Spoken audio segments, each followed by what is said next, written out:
Blog Talk Radio.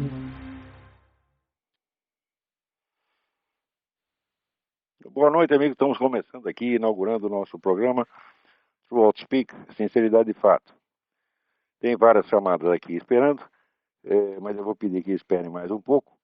Eu queria começar com alguns comentários da semana e depois passar as respostas de algumas cartas recebidas e depois atender os que estão na linha. Então queria começar lendo para vocês o editorial que eu acabei de passar para o Diário do Comércio, que se chama Lembretes Indesejados. As vitórias fáceis de Lula e Chávez, depois de outras tantas obtidas no continente, ao longo de uma ascensão esquerdista cada vez mais irresistível, são uma ocasião excelente para lembrar a seus adversários ou vítimas algumas verdades óbvias e arquiprovadas, cujo conhecimento teria podido salvá-los se obtido em tempo, mas que eles sempre se recusaram a ouvir.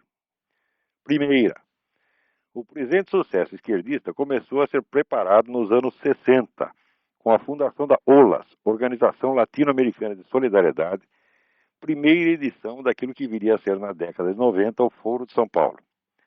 Durante todo esse tempo, nada se fez na direita para criar uma organização equivalente e contrária. Não venham me falar de Operação Condor, um arranjo de improviso restrito à esfera policial-militar, sem nenhum alcance político ou cultural. A esquerda cresceu sozinha no espaço vazio deixado por uma direita cujo único projeto político era ganhar dinheiro na Bolsa de Valores, descaracterizar-se ideologicamente e mimetizar o discurso da moda ditado pelos adversários. Segunda, em parte pela falsa sensação de tranquilidade propiciada pelas ditaduras militares, em parte pelo seu próprio economicismo contumaz e sua decorrente indigência intelectual, a direita entregou aos adversários o domínio das instituições culturais e de ensino, justamente na época em que a influência das ideias de Antônio Gramsci recomendava aos esquerdistas a conquista prioritária desses espaços. A progressiva ocupação de espaços correspondeu à ampliação das áreas de interesse intelectual da esquerda e concomitante retração na direita. Já na década de 80, o pensamento esquerdista mostrava presença em todas as esferas do debate público, educação, moral, psicologia, letras e artes, etc., enquanto a direita se limitava cada vez mais a temas econômicos e ao puro argumento da eficácia, propositadamente amputado de toda justificação moral ou religiosa. Terceira, a autocastração intelectual da direita latino-americana, frequentemente legitimada em nome de um pragmatismo apolítico muito do agrado das classes empresariais, recebeu um tremendo incentivo do Concílio Vaticano II, que abriu as portas para o diálogo com os marxistas enquanto reprimia e marginalizava todo o pensamento católico conservador que acabou por se recolher às catacumbas. Nas esferas direitistas, intoxicadas de weberianismo prêt-à-porter, essa tragédia chegou a ser celebrada como sinal auspicioso de um grande progresso para a democracia capitalista, travada, segundo tagarelas liberais, pela moral católica. Foi assim que, dominando o pensamento religioso do continente, a esquerda se investiu do papel sacerdotal e profético de guardiã da ética e da moralidade, deixando aos adversários apenas o espaço do puro discurso pragmático que os tornava ainda mais suspeitos aos olhos da multidão. Quarto, a esquerda latino-americana tem um projeto histórico civilizacional abrangente, ao qual corresponde uma estratégia integrada e de longo prazo, com esquemas de ação permanente em todos os setores da vida social, cultural e política. Contra isso, a direita não tem oferecido senão uma resistência. Então está aqui comentando que toda esta ascensão da esquerda latino-americana não foi uma coisa improvisada, quer dizer, foi um processo de 40 anos durante os quais não houve nenhum esboço, vamos dizer, de resposta pelo outro lado. Quer dizer, a esquerda ocupou um espaço vazio. Mas além de ter esse fator, ainda precisamos lembrar que existe um negócio chamado Movimento Revolucionário Mundial, que tem mais de 200 anos e que é o movimento político mais antigo que existe. E que existe tem existido nesses 200 anos de maneira unitária, quer dizer, tem uma unidade esse negócio. Uma unidade Não significa que tem uma coerência doutrinal total, que isso seria uma bobagem, mas que existe um constante reexame, quer dizer, um constante diálogo de cada geração de revolucionários com a geração anterior. Quer dizer, o movimento revolucionário é extremamente consciente da sua própria história e da sua própria continuidade histórica, né? Então, vamos ver, temos aqui uma ligação, vamos ver quem é. Alô? Olá, Fábio. Opa! Tudo bom? Tudo bem? Então você já está Tudo no bem. ar. Se você tem algo a Já estou no perguntar, ar. pergunte. Não, pode ir falando de mais para frente. Perfeito. Se houver qualquer dúvida, deixa eu ver se tem mais alguém no ar aqui, já aponto também. Se houver qualquer dúvida, vocês me interrompem. Então, o que eu estava dizendo é que o movimento revolucionário mundial é um fenômeno unitário, contínuo, de mais de 200 anos, e que, graças ao contínuo diálogo de cada geração de revolucionários com a anterior, isso forma uma unidade, quer dizer, uma consciência histórica que se prolonga no tempo. Não existe nada de parecido a isso aí na esfera da direita ou do conservadorismo. O que você tem são reações esporádicas, é certo? Pontuais que pipocam aqui ou ali, sem nenhuma conexão entre si, e se desconhecendo, às vezes, completamente umas às outras. Quer dizer, não é o caso nem de haver hostilidade, porque há facções conservadoras que se desconhecem completamente. Se você pegar, por exemplo, o que no Brasil se chama de direita hoje, essa direita brasileira desconhece completamente tudo o que se passa na direita americana ou europeia. Então é uma coisa totalmente inorgânica, né? E sem continuidade. Tem mais alguém que entrou no ar aí. Quem entrou no ar agora? Quer dizer, não... Então, esse é o assunto do meu editorial de amanhã. Agora, nós temos, essa semana, de várias novidades. Uma coisa de importância extraordinária que está acontecendo é que o esquema, vamos dizer, de matança de dissidentes, que sempre foi um costume da KGB ao longo das décadas, parece que foi restaurado agora pelo Putin, né? Ao mesmo tempo em que morria esse espião lá em Londres, morria envenenado. Morrer não, não sei se o sujeito já morreu, eu sei que está no hospital. Acontecia a mesma coisa com um ex-ministro russo. Então,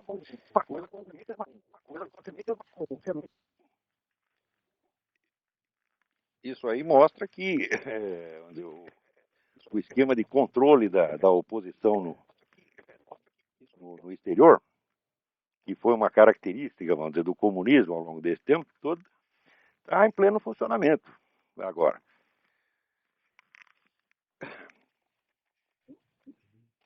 E isso aí, vamos dizer, está coincidindo, vamos dizer, com a formação do imenso bloco ligado à famoso Pacto de Solidariedade de Xangai, que é, vamos dizer, a nova referência internacional, juntando China, Rússia, né, e alguns países islâmicos, com a ONU, para formar um imenso bloco anti-americano no mundo. Quer dizer, isso aí é o prenúncio de muita coisa ruim que pode acontecer pela frente. Porque o pessoal está achando muito ruim ter a hegemonia americana, mas já pensaram o que seria a hegemonia russa, a hegemonia chinesa? Quer dizer, nós viveríamos como um regime mais ou menos como o do Tibete. A gente vê na imprensa internacional toda essa gritaria contra a presença americana no Iraque, mas ao mesmo tempo, no Tibete, o Tibete hoje tem mais soldados chineses na capital Lhasa do que cidadãos tibetanos. Eles estão lá faz muito tempo. Já mataram 1 milhão de tibetanos e ninguém reclama de absolutamente nada, né? Então, quando você nota que as coisas são assim na mídia internacional, você começa a estranhar um pouco, porque para a esquerda latino-americana, por exemplo, toda a mídia internacional representa o poder do capitalismo. Mas quando você vê todo esse imenso aparato midiático internacional, é uma máquina de propaganda anti-americana que funciona ininterruptamente.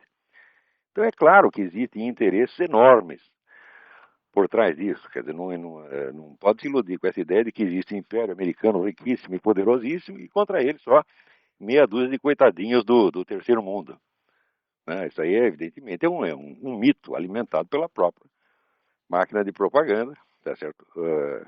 Riquíssima. Quando você vê a situação aqui nos Estados Unidos, onde toda a grande mídia é uniformemente anti-americana, não é anti-Bush, presta atenção, é anti-americano. Qualquer coisa que envolva interesse americano, New York Times está contra, CNN está contra, Washington Post está contra. Então, a imagem que se tem disso aí na América Latina, a imagem é exatamente invertida, porque aí pensa que a grande mídia americana é o órgão do imperialismo, aqui é o contrário. A grande mídia americana é o órgão do anti-americanismo estabelecido. Está praticamente já funcionando a serviço deste Pacto de Solidariedade de Xangai.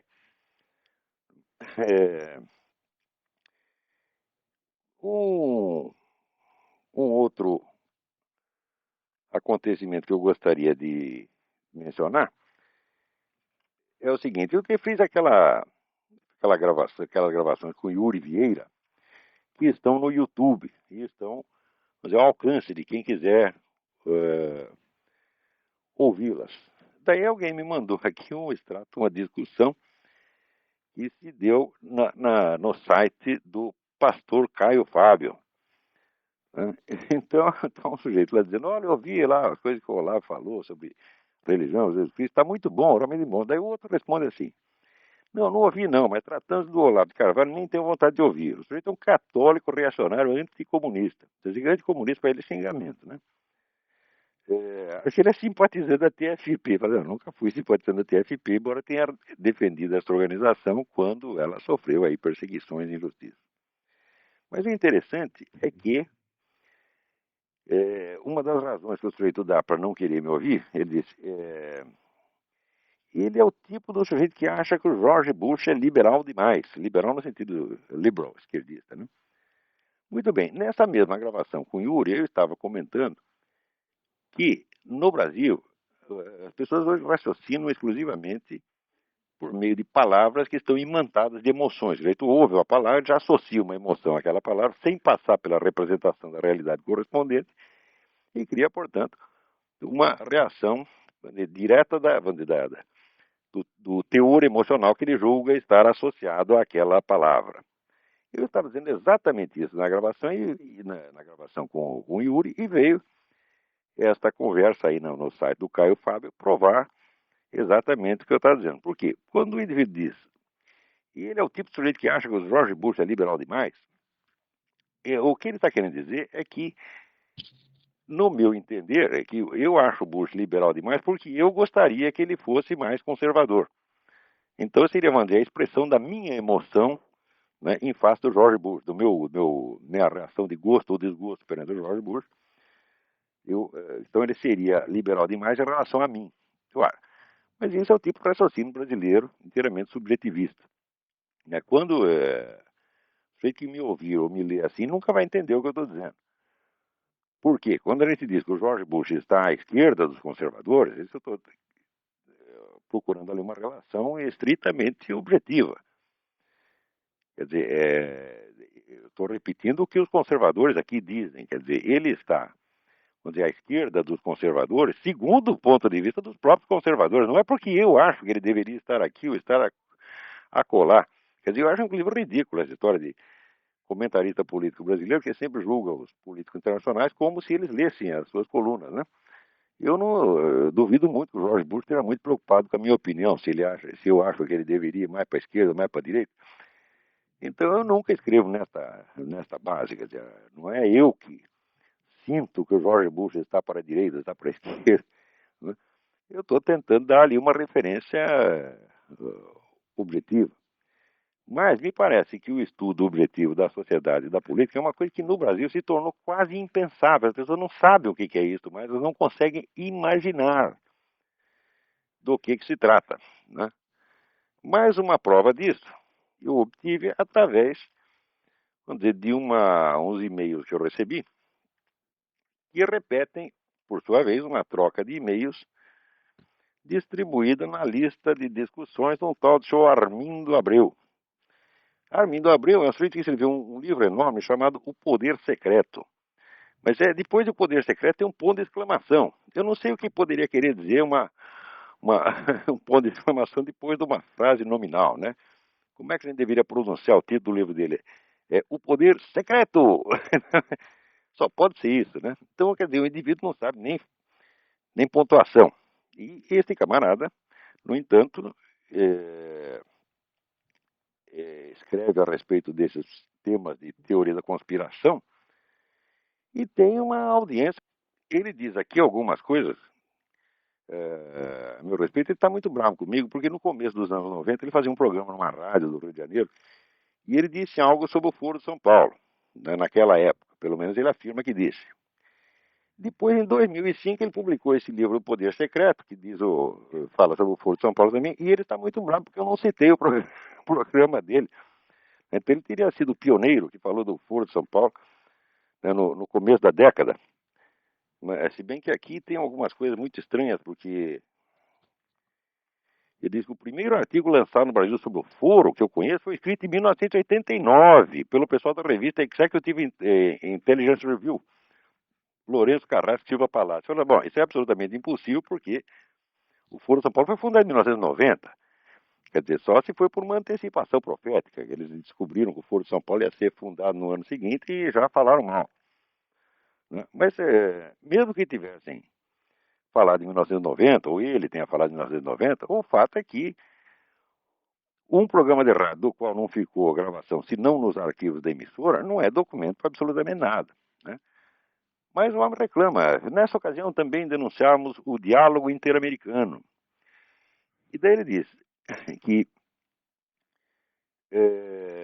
eu jamais divulguei essa conexão do Foro de São Paulo com o diálogo interamericano. Daí diz ele, ocorre que, daí em diante, tendo Olavo se entusiasmou e tomou para si a bandeira do foro, como se todo o conhecimento da matéria fosse seu, exclusivo, resultado de suas pesquisas e informações personalíssimas. Nunca ouvi citando uma fonte primária a esse respeito. Claro que vocês não sabem o que é fonte primária, porque os que eu tenho citado são exatamente fontes primárias, que são os documentos do próprio foro, as atas e as resoluções do próprio Foro de São Paulo. Isso que é fonte primária. Mas talvez ele imagine que fonte primária seja o sujeito que falou antes. Ele acha que ele mesmo é uma fonte primária a respeito do Foro de São Paulo. E, ademais, eu nunca disse que fosse nada resultado das minhas pesquisas e informações personalistas. Bem ao contrário. O primeiro sujeito que estudou isso com profundidade foi o falecido doutor José Carlos Graça Wagner, que tinha uma sala inteira de documentos sobre o Foro de São Paulo e que me deu acesso a isso. Eu sempre reconheci que tudo o que eu sabia sobre o Foro de São Paulo vinha de duas fontes. Ou via das fontes primárias diretas, que é as atas e documentos, ou da documentação colhida pelo Dr. José Carlos Graça Wagner. E exatamente essa documentação é que isso aí é que são fontes primárias. Agora, o indivíduo aqui diz que eu jamais menciono essas ligações do Foro de São Paulo com a direita, porque para ele direita e esquerda é tudo a mesma coisa. Aquele negócio brasileiro de se fazer, ser superior às ideologias, né? Eu não estou acima da direita e da esquerda. Então ele me acusa de fazer silêncio sobre a vertente direitista do Foro de São Paulo, que seria o diálogo interamericano. Né? Então eu, por ser muito direitista, eu só falo mal da esquerda e escondo as conexões sinistras que haveria na direita. Né? E as conexões seriam exatamente o diálogo interamericano, o Banco Mundial, o Council on Foreign Relations, etc. Ora, é fantástico. Em primeiro lugar, porque não é verdade que eu me omiti sobre essas conexões, eu não apenas as mencionei, como fui o primeiro sujeito a criar instrumentos para poder analisar isso com a minha famosa teoria do metacapitalismo. É só você entrar no meu site, digitar lá no aparato de busca para metacapitalismo, você vai ver quanta coisa vai aparecer sobre isso aí. Então não é verdade que eu silenciei a respeito. Mas o engraçado é que o indivíduo considera que isso é uma ala direitista do esquema de poder latino-americano. O camarada chegar aqui nos Estados Unidos e disser que o diálogo interamericano ou o CFR são da direita, até moleque de ginásio vai rir da cara dele. Né? Evidentemente, o nosso amigo aí, o Armindo, está confundindo capitalista com direita. Ele acha que se é uma empresa capitalista, deve ser direita. Não tem nada a ver uma coisa com outra, evidentemente. Todo mundo sabe que esse pessoal do diálogo interamericano é a turma do Partido Democrata, é os Kennedy, Clinton, etc. E que essa gente é a esquerda americana. Né? Então não vejo como não vejo realmente do que esse homem está falando. Mas o engraçado é que o sujeito, ele, primeiro, fala mal de mim numa lista de discussões. Não é uma coisa pública. É uma coisa que fica, ao mesmo tempo, público e discreto, né? Olha, se quer discutir comigo, escreva diretamente para mim. Tem lá o meu e-mail, olavo@olavodecarvalho.org, pode escrever e eu responderia. Ou então publique. Agora, ficar fazendo fofoca em lista de discussão, isso é coisa de covarde. Agora, o gozado é que esse seu Armindo usa aquele recurso tão tipicamente brasileiro de falar de mim no diminutivo. Ele diz aqui, Olavinho, por sua militância, não parece ser uma exceção essa regra diversionista, agredindo os adversários com empáfia e arrogância e sacralizando-os do seu lado.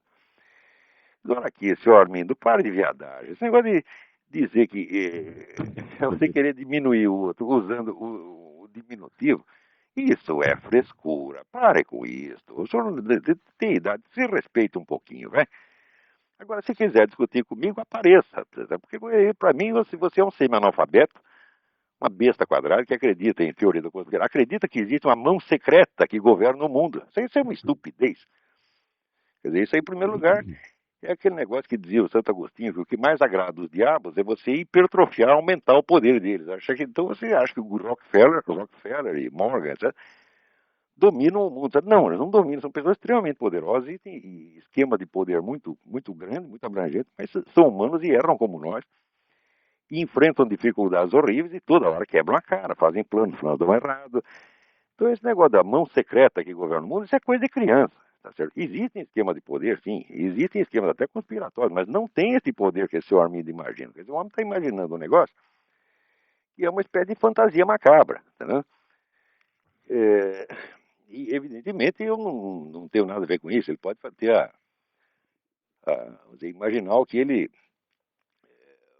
bem entenda. Isso é apenas do seu, como é que se diz?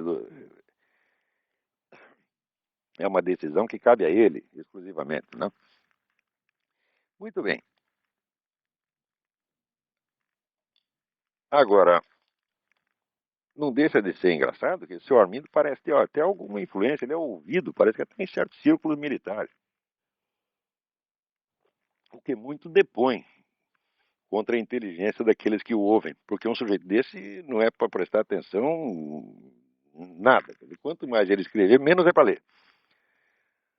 Muito bem, agora tenho aqui dois leitores, meus ex-alunos de Campinas, cujo nome eu não vou citar, que diz assim, eu e meu marido já tínhamos definido uma coisa em nossa vida. Se o Lula ganhar a eleição, teremos duas opções, ir embora do país ou entrar num partido político para começar a mudar alguma coisa.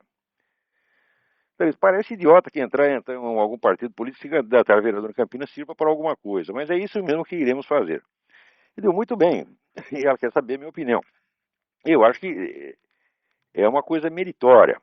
Só que, se você prestar atenção nesse editorial que eu estou publicando no Diário do Comércio, vocês verão o seguinte, o esforço eleitoral isolado, fora de um esquema estratégico de longo prazo, é um esforço perdido. Vai perder sempre. Certo? Você não é possível. Ao longo da história, quer dizer, aqueles empreendimentos que têm maior duração, eles acabam ganhando. Quer dizer, por quê? Porque as gerações humanas passam, as pessoas morrem. Então, existe até um trabalho meu que explica a ação histórica. Eu digo, você só pode considerar que uma ação tem dimensão histórica quando ela ultrapassa a duração de vida biológica do ser humano. Quer dizer, quando vai de uma geração para outra e continua. Porque se quando morre cada geração os processos são interrompidos, aquilo não frutifica. Então, você vê, um movimento que já tem 200 anos e que tem uma existência unificada, tem uma existência contínua, ele leva vantagem, ele derruba tudo que está em volta, acaba vencendo sempre. Ou seja, se alguém quiser, vamos dizer, entre aspas, livrar a América Latina do comunismo, bom, não vai começar com esforço eleitoral. Não é pelo eleitoral que se começa. Quer dizer, você tem que criar primeiro um movimento cultural. Esse movimento cultural tem que ter uma influência moral, psicológica sobre a sociedade. E você tem que ter o objetivo de longo prazo. Essa história de, temos que tirar o PT daí, como diz o Bornal, tirar essa raça. Isso aí é uma bobagem. Tá certo? Porque não se trata de você tirar um partido do poder, trata-se de você enfrentar um movimento que já dura 200 anos e que só vai ceder se houver um movimento igual e contrário. Agora, o pessoal de direita só pensa na eleição seguinte. O comunista pensa com 100 anos, 150 anos de antecedência. Então, na escala de histórica, o pessoal já leva desvantagem. Então, eu não quero desprezar nenhum esforço eleitoral. Às vezes é um esforço heróico, como acabam de fazer na Venezuela, agora, mas vão quebrar a cara sempre. Porque eleição é a superfície da vida social. Política eleitoral é a superfície. Existem processos muito mais profundos. A esquerda está sozinha. Ela tem, como é que se diz, praticamente o monopólio. Né? Tem praticamente o monopólio do espaço. Então, justamente por isso, acaba levando vantagem. Né? Então é o seguinte, vamos em frente. Entra na política, faça o que tem que fazer. Vocês estão agindo, sobretudo, em face da sua consciência. Né? Vocês estão atendendo um clamor da sua consciência e fazem muito bem. Eu só posso ser, vamos dizer, só posso elogiá-los por isso. Mas não pensem que o esforço eleitoral por si vale alguma coisa. Quer dizer, eu acho que o pessoal que é conservador e direitista deveria começar por se reunir, tá certo? E discutir com seriedade, vamos dizer, com todos os elementos culturais necessários, a concepção de história, tá certo? Que eles estão querendo esboçar para os próximos séculos, tendo em vista a experiência dos 200 séculos anteriores. Quer dizer, onde é que nós queremos chegar? O que você está querendo? Você está querendo uma sociedade cristã? Você está querendo apenas um capitalismo liberal? Quer dizer, quais são as perspectivas reais? É isso. Então, não se pode, com esforços esporádicos de ordem eleitoral, enfrentar um movimento histórico. Quer dizer, o eleitoral é um plano e o histórico é o outro, muito mais vasto, muito mais abrangente, dentro do qual está o político eleitoral. Agora, eu até hoje eu não vi nenhum esforço sério da parte desse pessoal conservador direitista para criar uma oposição, não a PT, não a coisinha pequena, não a detalhes do momento, mas ao movimento revolucionário mundial. Se não há isso, então o movimento revolucionário leva vantagem, porque ele não tem oposição no seu próprio plano, só tem, vamos dizer, oposição parcial enquanto ele está desempenhando uma luta abrangente vamos dizer, pelo domínio do movimento histórico inteiro. Eu tenho a impressão que elementos teóricos, vamos dizer, para criar um movimento antirrevolucionário mundial são mais do que abundantes. Isso existe muito, mas nunca se transformou, vamos dizer, num projeto de ação efetiva. Né? Quer dizer, seria a hora de começar a pensar, mas numa internacional conservadora, uma coisa assim, mas não visando a próxima eleição. Não, tem que visar os próximos 100 ou 200 anos. Tá certo? Quer dizer, o movimento comunista, ele vai para frente, o movimento esquerdista vai para frente, porque as pessoas não se incomodam em sacrificar as suas vidas por resultados que só virão na imaginação deles depois de 2, 3 ou 4 gerações. Quer dizer, a estratégia de longo prazo leva muita vantagem sobre o imediatismo. O imediatismo é uma forma de oportunismo e de superficialidade. Né? Então, só pelo fato de pensar a longo prazo, o pessoal esquerdista leva uma vantagem até do ponto de vista moral.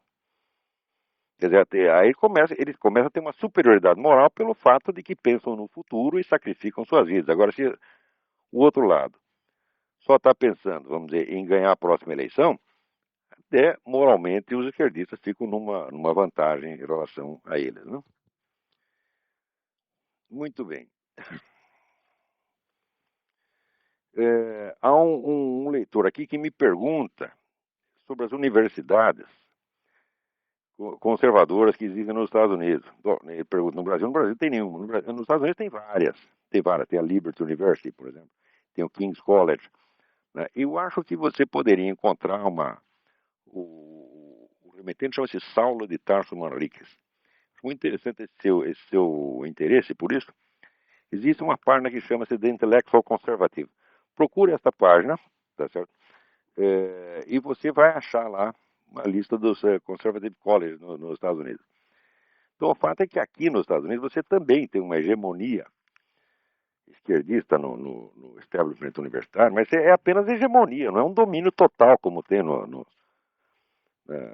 Brasil. Hegemonia significa uma predominância, mas no Brasil a esquerda não tem nem sobre o que predominar, só existe ela está sozinha na jogada, né? Quer dizer, as ideias conservadoras estão absolutamente excluídas do panorama brasileiro.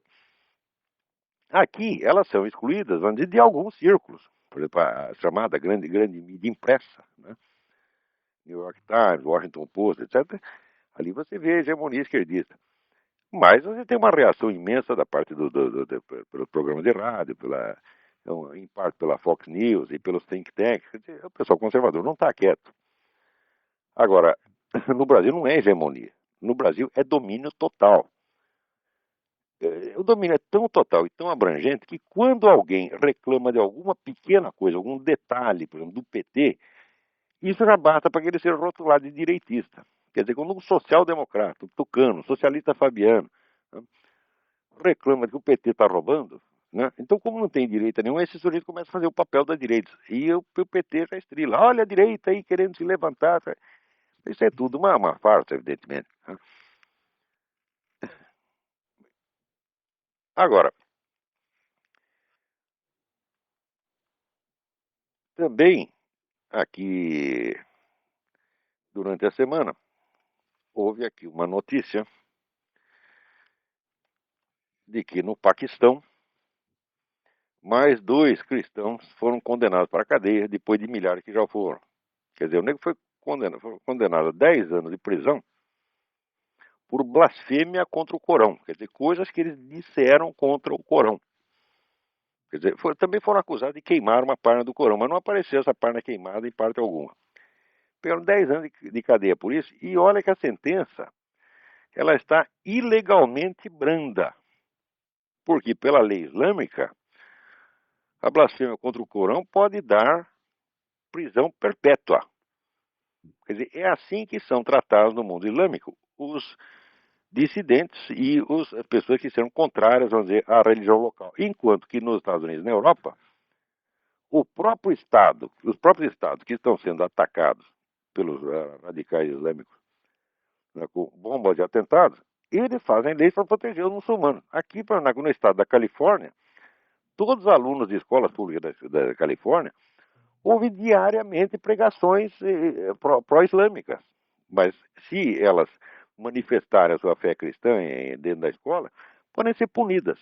Então, na verdade, o que se vê é um caso, vamos dizer, de guerra psicológica contra o próprio país. Os americanos fazem guerra psicológica contra eles mesmos. E você observa sempre nisso a questão da assimetria. Quer dizer, um lado tem todos os direitos e o outro lado só tem todas as cobranças. Né? Essa diferença ela é imoral em si mesma, ela é imoral, indecente e injustificável em si mesma. Mas, curiosamente, são justamente os que praticam essa assimetria, são aqueles que mais se sentem, vamos dizer, investidos de autoridade moral.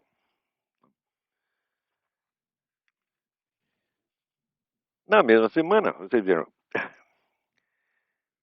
vieram 2 pedidos, 2 solicitações, 2 apelos para que os Estados Unidos se retirem do Iraque. Uma foi por esse Iraq Study Group, grupo de estudos iraquiano que está atuando aqui, formado pelo próprio governo.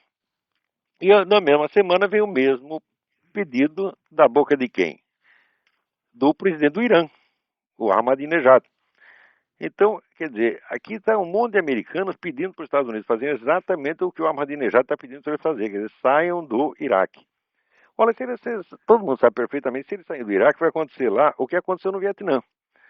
Quando saíram do Vietnã, né, em 75, houve aquelas negociações de paz, né, encabeçadas pela parte americana pelo Henry Kissinger, e os americanos saíram. Na hora que saíram, o pessoal comunista tomou o Vietnã do Sul e já levou a invasão até o Camboja e acabou matando no total 3 milhões de pessoas. Quer dizer, mais de 3 vezes mais do que a própria guerra tinha matado. É exatamente o que vai acontecer no Iraque. Os americanos saindo lá, que vai ser uma carnificina, como foi no Vietnã. Daí o que restará a fazer? Restará a fazer o que a mesma mídia esquerdista chica ocidental fez no tempo do Vietnã. Esconde tudo. Faz de conta que não aconteceu.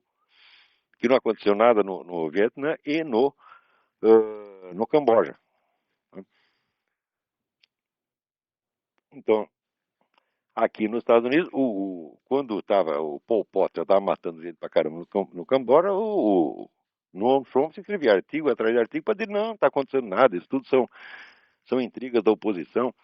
Agora, quando você vê aquelas fotos, aquelas pilhas de esqueletos, agora eu quero ver como é que o Noam Chomsky vai fazer para desmentir isso, mas agora é tarde, né?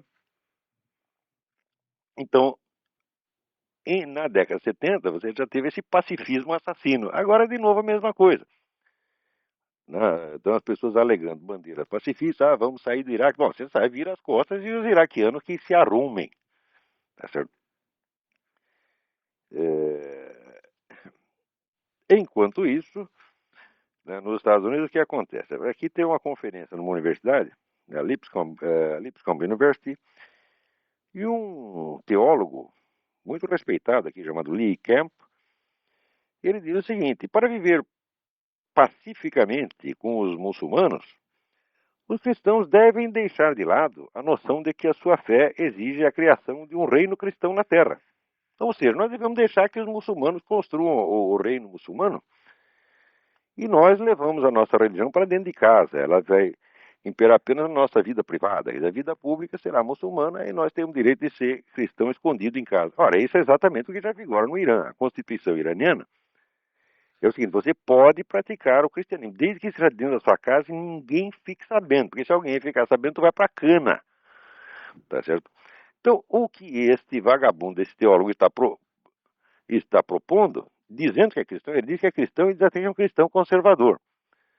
O que ele está propondo é isso, quer dizer, deixa os camaradas tomar todo o espaço público e nós nos recolhemos à nossa insignificância doméstica. Muito bem, esses eram os assuntos desta semana. E eu acho que não temos mais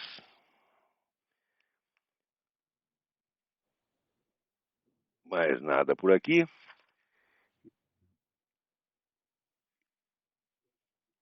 E se tiverem então perguntas para o próximo programa, vocês podem enviar para o olavo@olavodecarvalho.org. Parece que tem alguém entrando no ar aí. Alô? Alô, Quem que está entrando aí? é o Márcio, de Brasília. Oi, tudo bem, Marco? Tudo bom, Alô? Paulo? Tudo certinho, Oi. diga. Tranquilo. É só para Oi. ouvir seus comentários aí Sim. dessa decisão valente desse juiz aí contra Isso. o nosso sociólogo, nosso Emir Sader, É bom. e a celeuma que está sendo criada aqui na Folha de São Paulo, e o jornalista que resolveu... Olha, o Emir Sader acontece o seguinte: quando o César Benjamin o acusou de estelionatário, o que ele fez? Processou o César Benjamin, queria meter o César Benjamin na cadeia. Porque ele acha que não é estelionatário, embora ele seja de fato. A acusação do César Benjamin é verdadeira. Processou o César Benjamin. Agora, ele não pode ser processado quando ele acusa o outro de um crime que o outro também não cometeu. Esse Missade é um salafrário, mentiroso, fingido, hipócrita. Ele é uma nota de R$32. Vocês não perceberam ainda? Eu só sou contra mandar o cara na cadeia, devia jogar na privada. Cadeia não, cadeia... Pô... O que é isso? Tem que pôr na privada, dar a descarga e esquecer. Tá vendo? O sujeito é um catedrático, um chefe de departamento que escreve Getúlio com LH, Getúlio, que nem entulho. Tá certo? É claro que esse homem tem merda na cabeça, porra. Isso é de uma incompetência, assim, absolutamente fulgurante. É uma vergonha esse homem ser um catedrático de qualquer coisa. Ele não pode ensinar numa escola primária. Tá certo? Eu já demonstrei 1000 vezes que o homem é um semi-analfabeto. Tem aquele estudo da Norma Braga, o estudo estilístico que a Norma Braga fez sobre o estilo do Emir Sader. Esse homem é uma vergonha. Por que nós estamos falando tanto de Emir Sader? Vamos botar na privada. É esquecer. Muito bem. Existem mais algumas perguntas, mas eu creio que nós não temos mais tempo. Eu fiz este programa, sobretudo, para responder essas perguntas, porque a gente toda semana é assediado por dezenas de e-mails com perguntas que eu adoraria poder responder todas. Mas outra vez, mesmo programa, o nosso espaço é curto, né? Aqui tem uma senhora, dona Neuza, que pergunta qual a minha opinião sobre o reverendo do mundo. Falando, não tenho nenhuma, tá certo? Porque tenho muito pouca informação. Anos atrás eu li um livro, falava muito mal da seita Moon, tá certo? E eu ouvi o reverendo Moon dizer um bocado de besteira, né? Ele disse que Jesus Cristo falhou e daí foi mandado ele, o reverendo Moon, para fazer o serviço de novo. Digo, ó, faz duvido. Mas agora, do ponto de vista político, ele tem feito um trabalho muito bom na Coreia. E aqui nos Estados Unidos nós temos que ser grato a ele, porque ele é o dono do único jornal conservador que tem em Washington, que é o Washington Times, no qual ele não dá palpite. Ele nunca foi na redação e nunca deu o menor palpite na orientação do jornal. Isso aí digo por depoimento do colunista e editor lá, que é o Robert Royal, e sempre foi um sujeito católico, tá certo? E ele fica lá pregando o catolicismo dele quanto ele queira. O reverendo Moon jamais reclamou de nada. Tá? Quer dizer, ele é um bom dono de jornal. Bom dono de jornal é aquele que quer ganhar dinheiro com o jornal vamos dizer, mas não usa o seu poder para atrapalhar o serviço do jornalista. Ele deixa que tenha a variedade de opiniões. Né? Então, por um lado, como religioso, eu não posso levar a sério o reverendo do mundo de maneira alguma. Tá? Mas como dono do jornal, eu acho que ele é muito bom. Mas se esse negócio de perguntar opiniões sobre pessoas, é melhor não perguntar a minha opinião sobre pessoas, não, porque ter opiniões sobre pessoas não está muito certo, tá, né? Porque o que eu estou falando do reverendo mundo é apenas uma opinião. Opinião não vale nada, tá, né? Opinião isso aí é como dizia Dirty Harry. Dirty Harry dizia, opinião é que nem bunda, todo mundo tem. A minha opinião não vale mais que a de ninguém. Quando eu tenho um conhecimento a respeito, você me pergunta o que você sabe a respeito, então eu passo o conhecimento. Conhecimento vale alguma coisa, mas opinião não vale nada. Então, o que eu acabei de dizer sobre o reverendo mundo é apenas uma opinião. Se eu quiser apagar, apague. Outra aqui me faz a pergunta, como você vê a atuação do PSDB? O PSDB é a esquerda fabiana. Quer dizer, o PSDB, vamos dizer, ele é a direita da esquerda. Quer dizer, mas a direita da esquerda é um componente da esquerda desde que existe esquerda. Você já ouviu falar na Revolução Francesa, tinha a Montanha e a Gironda, quer dizer, era também a esquerda e a direita. Um movimento revolucionário sempre tem que ter uma esquerda e uma direita, por quê? Porque ele é baseado na contradição, na exploração da contradição. Então, haver uma direita da esquerda e uma esquerda da esquerda é inerente à própria esquerda.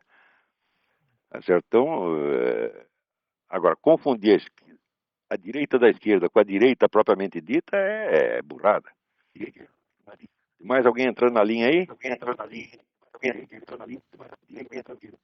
Alô, Olavo? Alô? Você me ouve? Alô, Olavo. Alô? Muito bem. Então, as pessoas que ligam para cá, se elas deixam o computador dela ligado em voz alta, vai ficar 4 vozes aí. A voz dele e a reprodução das duas. Isso aí não dá para ouvir. Isso aí não pode, não. E não dá para responder a pergunta. Isso vai ter que ficar, então, para a próxima semana. Nós estamos aqui encerrando o nosso horário. Eu agradeço muito a atenção de todos. Vou tentar caprichar um pouco mais na estrutura técnica desse programa para a próxima semana. E os que tiverem dúvidas, por favor, continuem escrevendo. Eu vou fazer todo o possível para dar ao máximo de respostas que eu posso. Então, boa noite a todos. Obrigado. Até a semana que vem.